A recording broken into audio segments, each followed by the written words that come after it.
두 전 대통령의 문장은 사람의 마음을 움직이는 위력이 있다. 다시 말해 문장 자체에서 리더십이 느껴진다. 두 사람은 공통적으로 자신의 연설문을 스스로 쓸 수 있는 능력을 리더의 자질로 꼽았다. 뛰어난 문장가이자 연설가였던 두 사람의 글과 말이 탁월할 수 있었던 비결은 무엇일까?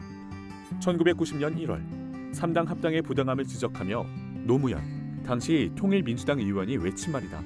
그는 역사의 진보에 대한 강한 믿음을 바탕으로 민주주의가 나아가야 할 방향을 소신 있게 주장했다.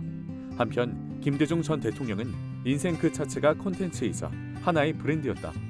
5번의 죽을 고비와 6년간의 감옥 생활, 수십 년간 연금과 망명, 대통령 당선, 노벨 평화상 수상 등 어느 하나 버릴 이야기가 없었다.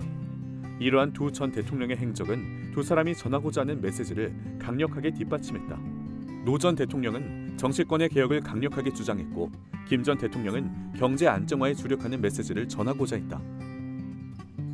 아무리 메시지가 명확하고 콘텐츠가 좋아도 그 전달이 허술하면 상대방에게 전해지지 않는 법이다. 노무현 전 대통령은 쉬운 명제, 즉 카피를 통해 효과적으로 메시지를 전달하고자 했다. 사람 사는 세상, 깨어있는 시민. 강물은 바다를 포기하지 않는다. 농부는 밭을 탓하지 않는다. 라는 명제는 모두 노 전 대통령의 발상에서 비롯한 것이다. 그는 글쓰기의 얼기를 짤 때도 큰 제목, 중간 제목, 소제목들을 나열한 후 소제목을 하나의 완성된 문장, 즉 카피로 표현했다. 그런 다음이 명제에 걸맞는 논리를 개발하고 거기에 쓰일 수치 사례를 찾았다. 한편 김대중 전 대통령은 반복하는 전달 방식을 자주 사용했다. 우리 민족의 우수한 독창성을 설명할 때는 항상 중국으로부터 불교를 받아들이면 해동 불교로 발전시켰고 유교를 받아들이면 조선 유학으로 발전시켰다 라는 예시를 사용했다.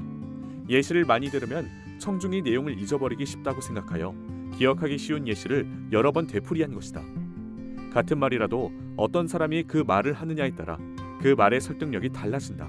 같은 내용이라도 어떻게 말하느냐에 따라 그 이야기의 전달력이 달라진다. 어떤 이는 이렇게 부를지도 모른다. 대통령과 같이 위대한 삶을 살지 않는 사람은 어떤 이야기를 해야 하냐고. 하지만 작든 크든 자신이 진심으로 행한 일을 이해하기 쉽게 전달하면 그것 또한 하나의 메시지가 될 수 있다. 그러나 분명히 인정해야 할 부분이 있다. 두 전 대통령의 문장이 남들보다 조금 더 강한 리더십을 가지고 있었던 것은 그들의 삶에 감동이 있었기 때문이다.